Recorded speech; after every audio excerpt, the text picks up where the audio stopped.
Yo soy Nico y pues bienvenidos a este video. En la sesión del día de hoy no nos dio tiempo suficiente de acabar unos problemas que me parecía importante que revisáramos, así que decidí grabarles este contenido para que puedan checarlo y en caso de que tengan dudas o aclaraciones pues nos puedan preguntar a Gaby, a Axel o a mí por el medio de su preferencia. Entonces lo que voy a hacer es retomar dos de las cosas que vieron en las sesiones de esta semana y a continuación voy a resolver un par de problemitas que no requieren muchísimas cuentas para que puedan ver cómo operan todas las cosas que vamos a discutir, ¿vale? Entonces durante la semana dos de las, digamos, tipos de probabilidad que revisaron fueron los siguientes. Primero fue la probabilidad clásica y por otra parte vieron la geométrica, ¿ok? Entonces, si ustedes recuerdan, durante las primeras sesiones se les definió que era un espacio de probabilidad. Entonces, antes de pasarnos directamente al problema, quiero que tengan como en contexto qué está pasando aquí. Recuerden que para un espacio de probabilidad nosotros necesitamos tres cosas. Para empezar necesitamos un conjunto que llamamos espacio muestral, omega mayúscula. A continuación necesitamos otro conjunto que llamamos sigma álgebra. Y por último necesitamos una función que llamamos P y que es la medida de probabilidad.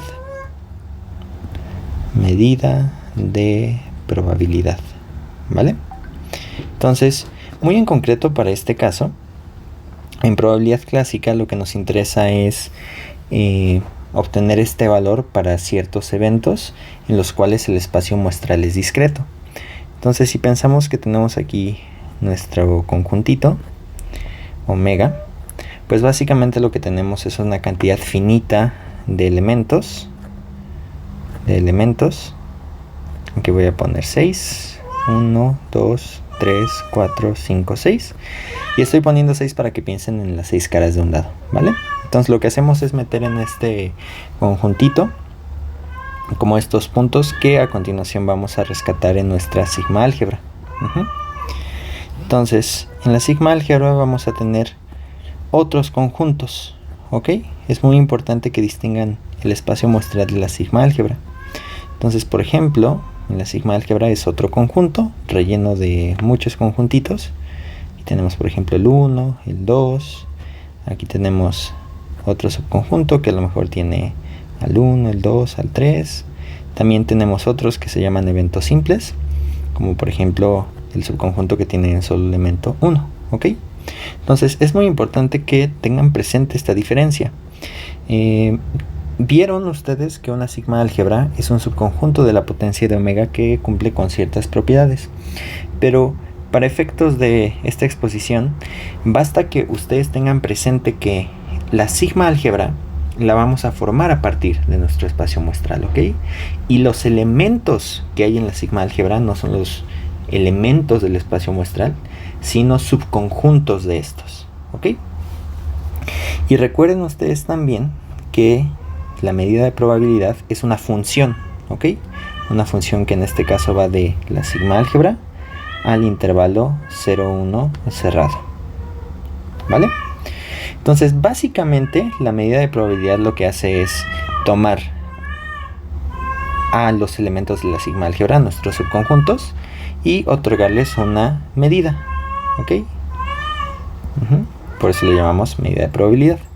Entonces, en el caso de la probabilidad clásica, lo que hacemos, como les decía, es considerar un conjunto de elementos, y eso es muy importante, finito, ¿ok? F, nuestra sigma álgebra, habitualmente va a ser la potencia de nuestro espacio muestral, ¿ok? Son un conjunto cuyos elementos son subconjuntos del espacio muestral, ¿vale? Y de nuevo, pues la medida de probabilidad va de nuestra sigma álgebra al intervalo 0, 1, ¿ok? Entonces, toda el alma de la probabilidad clásica reside en que estamos considerando un conjunto de elementos finito, ¿ok? Entonces, cuando nosotros resolvemos problemas, lo que tenemos que hacer es considerar como muy bien, tener mucha conciencia de cuál es nuestro espacio muestral y cuáles son los elementos de nuestra sigma álgebra, ¿vale?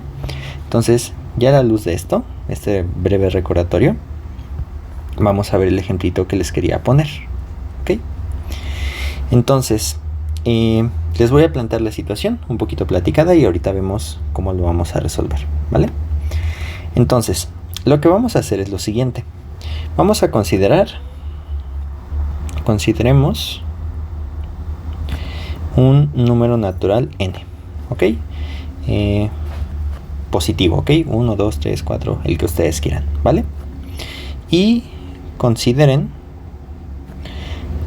todas las parejas x, y, tales que x y y están en 1 hasta n, en los primeros n naturales, ¿vale? Entonces, por ejemplo, tenemos aquí a la pareja 1,2, 3,1, a lo mejor la n,4 y así sucesivamente, ¿vale? Entonces, a partir de estas definiciones nosotros podemos concebir a nuestro conjuntito de puntos,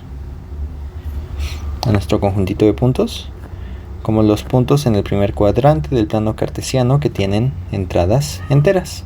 Es como una redcita de puntitos que estoy poniendo aquí. Aquí está el 1, 1, 2, 1, etc. ¿Vale? Acá está y, acá está x, ¿vale? Entonces, en este caso, nuestro espacio muestral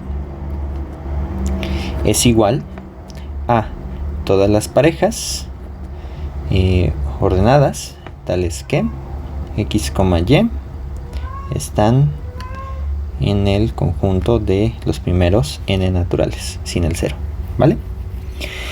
Y entonces, lo que les vamos a preguntar es, la pregunta que les hago es, ¿cuál es la probabilidad de que un punto esté en la diagonal del cuadrado? Aquí basta que hagan un par de dibujitos para que se convenzan de que en efecto, pues como tenemos n en x y n en y, nos va a quedar la figura de un cuadradito, ¿sale? Entonces nos están preguntando cuál es la probabilidad de que un punto esté en la diagonal. Aquí lo voy a reducir a un cuadradito de 4 por 4, ¿vale? Entonces en este caso, n es igual a 4. Entonces aquí, ¿cómo lo haríamos?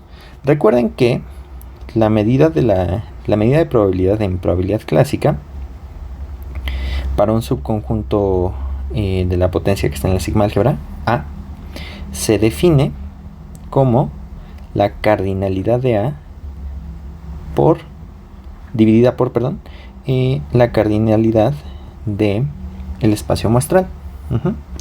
Entonces observen que como es una sigma álgebra, esto en efecto está en la sigma álgebra, y este es un subconjunto que también está en la sigma álgebra de omega, ¿ok?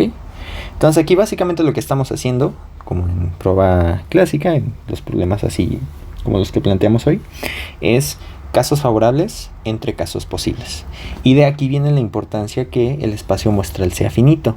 Si no, no tendríamos bien definida esta operación. Entonces, lo único que tenemos que hacer es pues contar nuestros casos favorables para poder hacer el cociente. Entonces decíamos que en el caso n igual a 4, pues basta que nos fijemos en la diagonal y notamos que tenemos 1, 2, 3, 4 puntos, ¿cierto? Entonces, para el caso igual a 4, la probabilidad del evento A, donde el evento A es el evento en el cual tenemos puntos en la diagonal, va a ser igual a 4 entre, y aquí entra en juego la cardinalidad del espacio muestral de omega. En el caso igual a 4, observen que tenemos 4 por 4, entonces tenemos 16 puntitos. Entonces sería 4 entre 16, un cuarto, ¿cierto? Les voy a pedir por favor que hagan un par de ejemplitos más y que se convenzan de la siguiente observación. En la diagonal del cuadrado siempre tenemos n puntos. Así que más en general, la probabilidad del evento A, donde A lo estamos pensando como que tenemos puntos en la diagonal, pues sería n, ¿cierto? Y la cantidad de puntos totales que tenemos es n cuadrada. De ahí se sigue que la probabilidad es 1 entre n, ¿vale? Vamos a ver otra pregunta que nos podemos hacer. ¿Cuál es la probabilidad de que el punto elegido al azar esté en la orilla del cuadrado? Entonces tenemos que tener bien claro qué significa que esté en la orilla, ¿ok? Entonces vámonos al dibujito para acá y dense cuenta de lo siguiente. Que esté en la orilla significa que puede ocurrir que la primera coordenada sea 1 y la segunda coordenada varíe desde 1 hasta n. Le voy a poner m con m en el conjuntito que decíamos 1 hasta n, ¿cierto? También podría ocurrir, por ejemplo, que x, la coordenada en x sea n y la coordenada en y también varíe entre 1 y n. Entonces elegimos el punto con coordenada en x, n, y varía en todo m. Y entonces piensen ustedes cómo tendría que ser el caso para que los puntos quedaran en esta parte del cuadrado o en esta, ¿ok? Pero el punto es que tenemos todos estos chances de que el cuadrado quede, de que el punto quede en la orilla, ¿ok? Entonces vamos a llamarle B al evento. El punto está en la orilla del cuadrado. El punto está en la orilla del cuadrado. Entonces tenemos que ver cuántos casos favorables tenemos. Vamos a hacer un par de casitos. Esto es lo que hay que hacer cuando resolvemos el problema. Cuando lo hacemos en general, es buena práctica comenzar a preguntarnos qué pasa en casos chiquitos. Entonces empecemos con 3, ¿vale? N igual a 3. ¿Ok? Observemos que en esta elipsita tenemos 3 puntos, igual que en el caso en el que estamos. Aquí también tenemos 3, pero acá solo tenemos 1 y 1. Entonces vamos a intentar ser generales, no demos el número preciso todavía.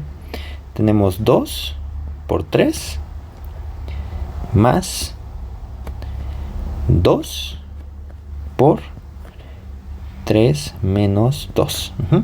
Lo escribí de manera a lo mejor un poquito complicada, pero es porque vamos a intentar generalizar esto.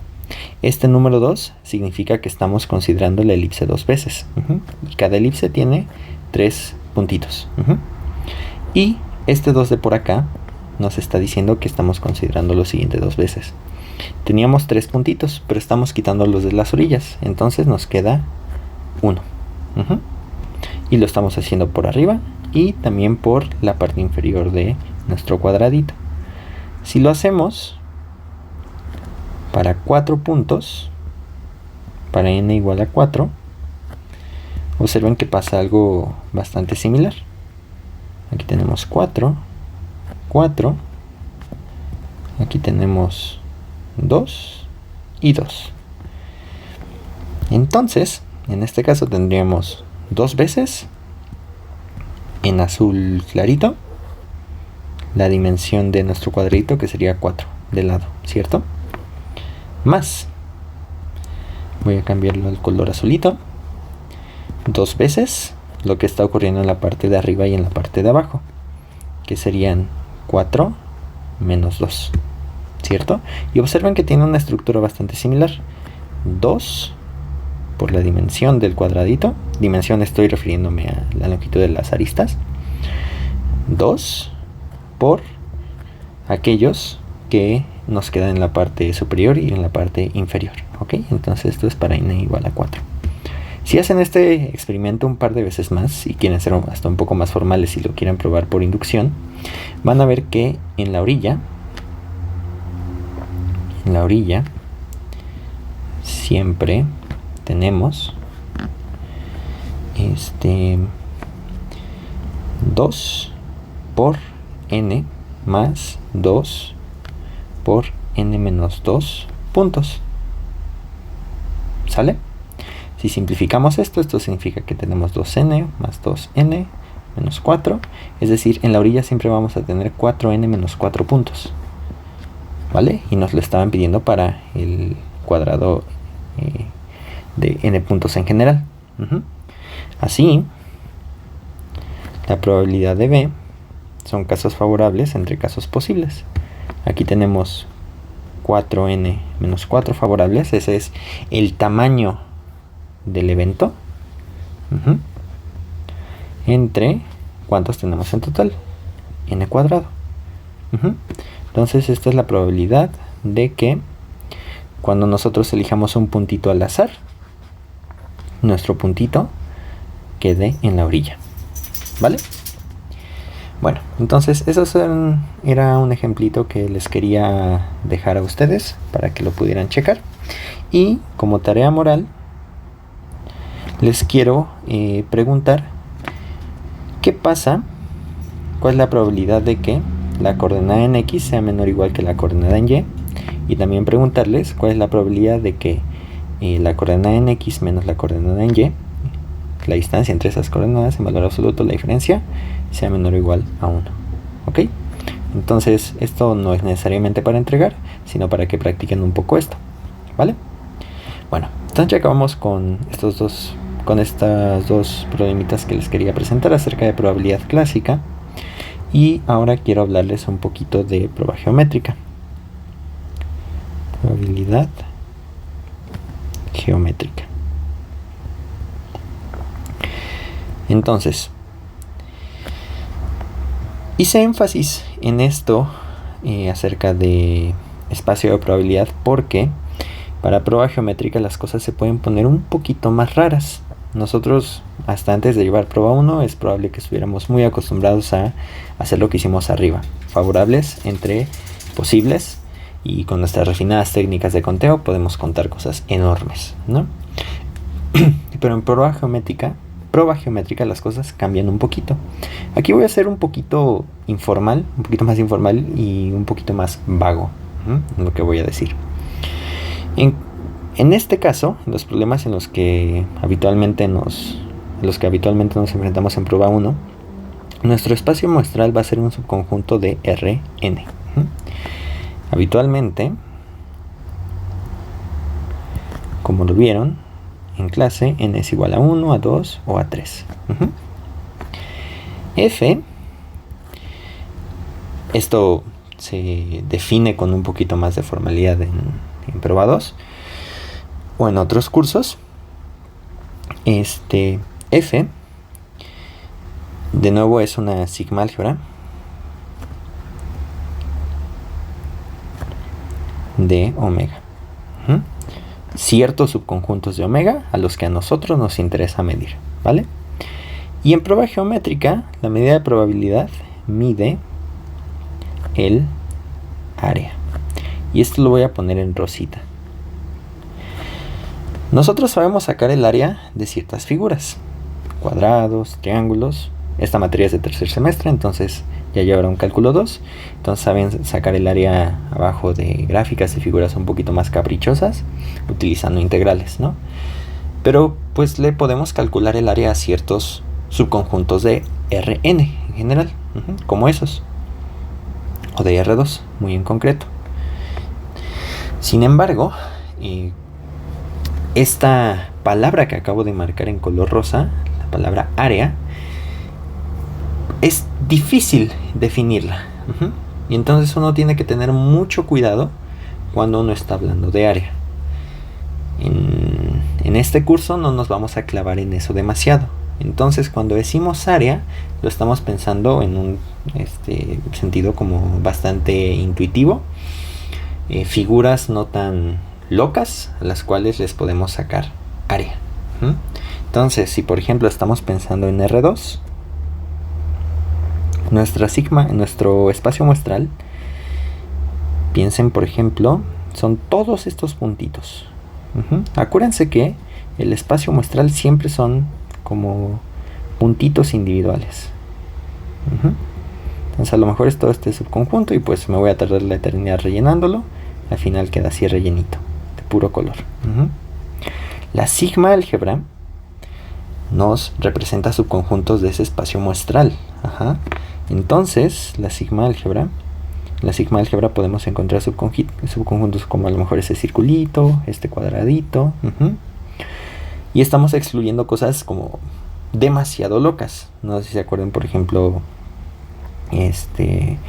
de la función de árbol de Navidad que vieron en cálculo 1, la función de Tomae, pues, la de Dirichlet, que también los podemos ver como subconjuntos de Rn, ¿no? La imagen, la gráfica de esas funciones. Y entonces es difícil asignarle área a esos conjuntos, entonces nos vamos a restringir a conjuntos de este tipo, ¿vale? Entonces voy a empezar por un problemita que está muy lindo. Y entonces, no recuerdo si lleva numeración, no. Vean el siguiente problema. Dicen: escoge 2 números al azar de manera independiente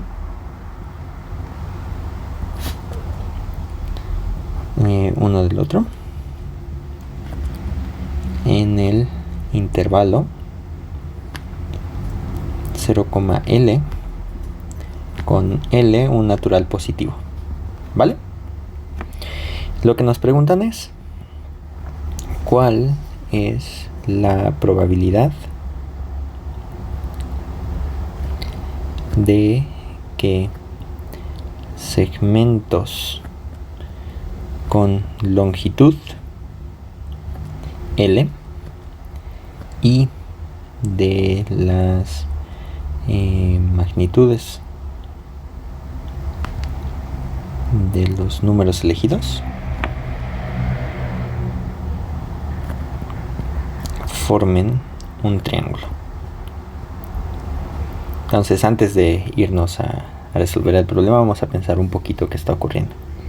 Tenemos aquí nuestro intervalo que va de 0 a L. Y entonces todos los números en medio tienen la misma probabilidad de ocurrir. Pensémoslo así un poquito al aire. Y entonces ustedes eligen un primer número y otro número, ¿ok? Después trasladan estas medidas a segmentos. Este último mide L. Y ustedes se preguntan si con estos 3 segmentos pueden formar un triángulo. Eso no siempre pasa, ¿no? Por ejemplo, si tomamos justamente este y este, nos va a faltar segmento para poder formar nuestro triángulo, ¿cierto? Entonces, siempre es buena idea en esta y en todas las materias que lleven comenzar a ponerle nombre a las cosas. Entonces llamémosle al primer punto del segmento X y al segundo punto del segmento le llamaremos Y, ¿vale?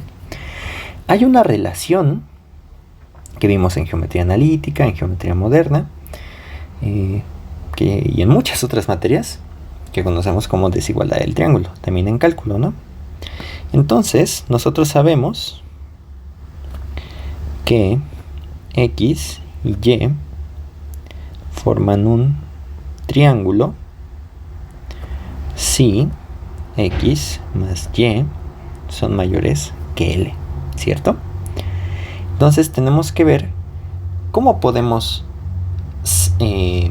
averiguar, ver si esos dos números en efecto nos quedan más grandes que L. Entonces, para prueba geométrica, mi consejo es que se detengan a ver cuántas cosas se están moviendo, cuáles son las variables que tienen. Aquí en este caso tenemos 2. Y entonces vamos a representarlo, el problema, en un cuadradito. Y muy a propósito, a uno le llamé X y a otro le llamé Y. Entonces piensen que aquí tenemos longitud L del intervalo y aquí tenemos otro de longitud L. Lo estamos haciendo así, lo podemos, decía el problema que los elegíamos de manera independiente, ¿cierto? Entonces aquí tenemos L y L, ¿vale? Ahora bien, nosotros queremos ver cuándo se cumple que X más Y es mayor que L. Lo que queremos hacer es ver cuáles son todas las pares ordenados dentro de este cuadradito que cumplen con esa condición. Entonces, si por ejemplo piensan que toman este X y este Y, pues queda fuera, ¿no? Estos, básicamente como que todos estos quedan fuera, les falta para que sean mayores a L. Para hacerlo esto un poquito de manera más gráfica, nosotros sabemos que esto ocurre si, solo si, Y es mayor que L menos X. ¿Okay? Tómense un momentito para convencerse de que esto ocurre siempre que toman un número de este lado de la diagonal. ¿Vale? Observen que esta es la ecuación de una recta que pasa por L, que tiene este pendiente menos X, menos 1, perdón. Entonces va de L a L.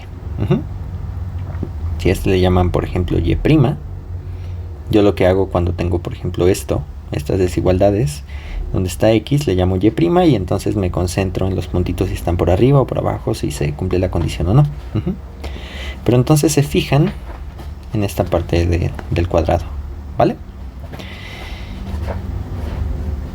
Entonces todos estos puntos van a cumplir con esa condición. Le voy a llamar C al evento que X, Y cumple la condición dada.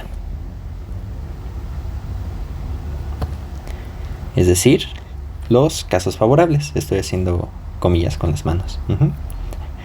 ¿Cuál es el área de esa figura? Pues es un triángulo, ¿no? Entonces el área sería la base.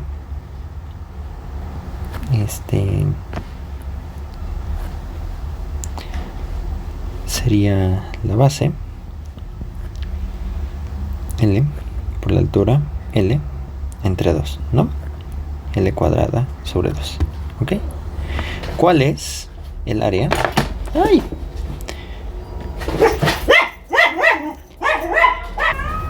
Perdonen, me tocaron el timbre. El área de omega, el área de omega, en este caso el cuadrado, es L cuadrada, justamente, ¿no? Entonces, la probabilidad de que ocurra el evento C es casos favorables entre casos totales. L cuadrada entre 2 dividida por L cuadrada, y eso nos da 1/2. Entonces hay probabilidad de 1/2 de que eligiendo dos números al azar de manera independiente en el intervalo 0,0L obtengamos un triángulo con segmentos de esas magnitudes, ¿vale? Ahora les dejo a ustedes la pregunta. ¿Qué pasa? Esto también es tarea moral. ¿Qué pasa si elegimos X, Y z en el mismo intervalo. Observan que aquí ahora tenemos 3 variables. Entonces tendrían que pensar qué pasa en 3 dimensiones, ¿no? Y mi consejo es que piensen qué pasa si dejan a z fijo. A z fijo. Va a ocurrir algo parecido a esto. Van a ir obteniendo como rebanaditas y al final van a tener que sacar un volumen favorable entre un volumen total, ¿vale? Les recomiendo usar a lo mejor GeoGebra o plastilina o alguna cosita para poder ver cómo es la figura, ¿vale? Entonces, ese es el primer problema que les quería plantear. Y ahora va uno segundo, ¿vale? Entonces dice, si elegimos 2 números al azar en 0, 1 y de manera independiente, ¿cuál es la probabilidad de que el producto de esos números sea menor a 1/2, ¿vale? Entonces, de nuevo, es buena idea hacer un dibujo de lo que está ocurriendo y comenzamos a resolver. Entonces estamos considerando el intervalo 0, 1, elegimos un número x y elegimos de manera independiente un número y. Con independiente me refiero a que mi elección de y no depende de lo que haya obtenido yo en x, ¿vale? Entonces, lo que necesitamos, queremos que x por y sea menor a 1/2, ¿vale? Es decir, que y sea menor a 1 sobre 2x, ¿sale? Por supuesto, aquí estamos excluyendo al 0 en este caso, porque si no, pues todo se arruina, ¿va? No se arruina porque nos da 0 y 0 en efecto es menor que 1/2, perdón. Y bueno, entonces de nuevo vamos a hacer un diagramita de la situación. Acá está y, por acá está x, el eje x, y tenemos aquí un intervalo que va de 0 a 1, 0 a 1. Y aquí tenemos un cuadradito.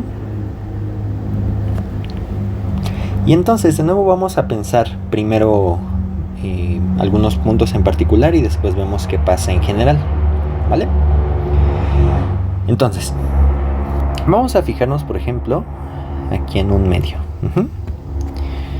Elegimos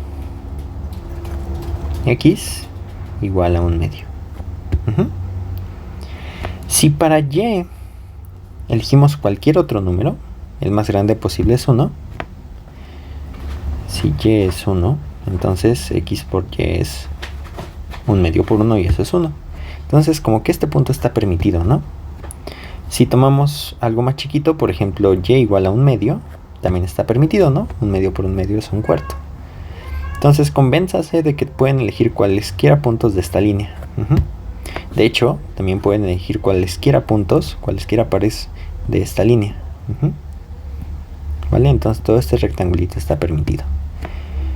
Si observan, de aquí tenemos un área de 1/2, la base por la altura 1. Entonces esta es área de 1/2. Y ahora resta preguntarnos si podemos elegir números de por acá. Entonces, el 1, 1 no lo podemos elegir, es mayor a 1/2, ¿cierto? Y como que en toda esta región,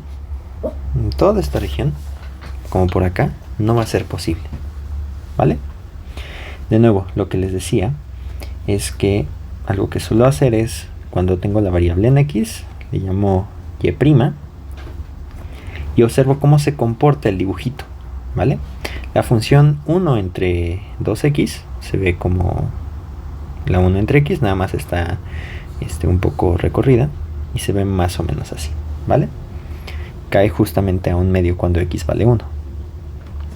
Les decía, convénzanse de que si estamos por encima de esta línea, el producto es mayor a 1/2. Y si estamos por abajo, convénzanse de esa desigualdad, es que lo pueden ver, que acá sí el producto es menor a 1/2, ¿vale? Entonces toda esta región es la que nos está permitida para que tomemos esos pares de números, ¿vale? Y entonces, no sé si todos o todas ya llevaron cálculo 2, si ya lo pasaron, si están muy familiarizados con las integrales, ¿vale? Y nada más como un breve recordatorio de pues qué tenemos que hacer aquí. Lo que queremos hacer es encontrar cuál es el área abajo de la gráfica de esta función. Lo que queremos hacer es encontrar el área bajo la curva desde que x vale 1/2 hasta x igual a 1. Entonces, eso lo puse con palabras, no por ocioso, sino porque quiero transformarlo a lo que ya sabemos de cálculo, ¿no? Por el área bajo la curva nos estamos refiriendo a la integral. Entonces voy a usar colorcitos, la integral, ¿vale? Desde x igual a 1/2 hasta x igual a 1, ¿ok? Entonces aquí tenemos que poner nuestra función f de x, ¿vale? Para sacar el área. En este caso la función es 1 entre 2x. Entonces lo que necesitamos es calcular el área bajo la gráfica desde 1/2 hasta 1. La función 1 entre 2x de x. Entonces aquí tienen varias formas de hacerlo. Pueden meterlo en internet, en una calculadora. Eso no les va a servir si tienen que calcularlo en el examen, pero esa es una primera forma en la cual lo pueden hacer para acostumbrarse. Pueden checar las tablas, pueden recordar sus cursos de cálculo y eso es lo que vamos a hacer ahorita, ¿vale? Entonces, la integral de 1/2 a 1 de 1 entre 2x de x, esto es igual a 1/2 por la integral 1 entre x de x, ¿vale? Aquí lo único que hice fue tomar nuestro 2 y al ser una constante, sacarle a la integral, ¿vale? Y esto es de ley, hay que recordar que esto es igual a el logaritmo natural de x evaluado desde 1/2 hasta 1. Entonces esto es 1/2 por logaritmo natural de 1 menos logaritmo natural de 1/2. Y de aquí, logaritmo natural de 1 es 0. Y aquí nos resta hacer logaritmo natural de 1/2. Lo voy a simplificar como 2 a la menos 1. 1/2. Tenemos un exponente, lo podemos sacar del logaritmo. Menos 1 por logaritmo natural de 2. Y esto me queda 1/2 menos logaritmo natural de 2. Y esto lo podemos acabar de escribir, si ustedes gustan, como 2 por 1 menos 2 logaritmo natural de 2. ¿Vale? Entonces, no pierdan de vista que esa es el área de color blanco. El área favorable total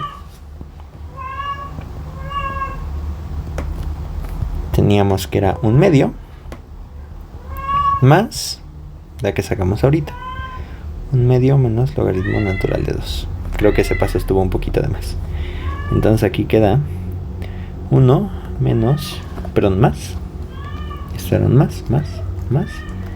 más logaritmo natural de 2.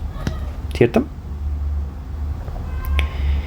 Y a ver, pido.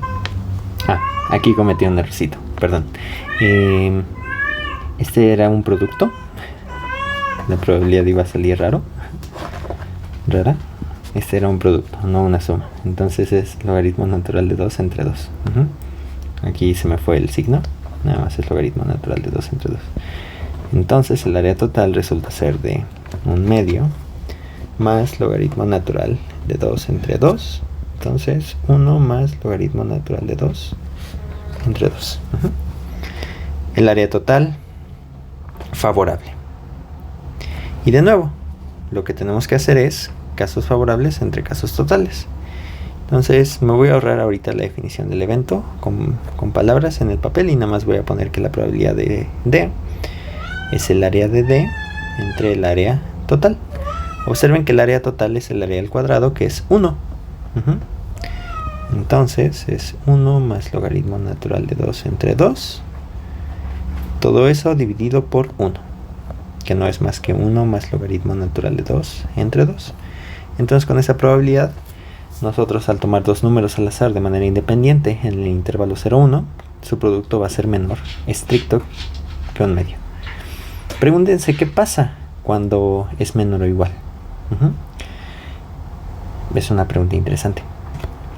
Y bueno, entonces eso es lo que les quería platicar sobre esto. Intenten hacer este problema con 3 números elegidos al azar. Y también intenten, por favor, realizar estos otros 2 problemas con clásica, ¿vale? El análisis combinatorio no más bien nos sirve para los casos en los que tenemos que contar muchos casos, pero esta es la esencia de esta clase de problemas, ¿vale? Entonces, gracias por su tiempo. Si tienen alguna duda, insisto, no duden en preguntarnos a Gaby, a Axel o a mí por Telegram, correo o en persona. Y en caso de que necesiten alguna asesoría extra, pues siempre nos podemos organizar, ya sea de manera presencial o en línea, para poder resolver sus dudas, ¿vale? Entonces eso sería todo, chicas y chicos. Gracias por esto. Así nos estaremos viendo pronto, ¿vale? Cuídense.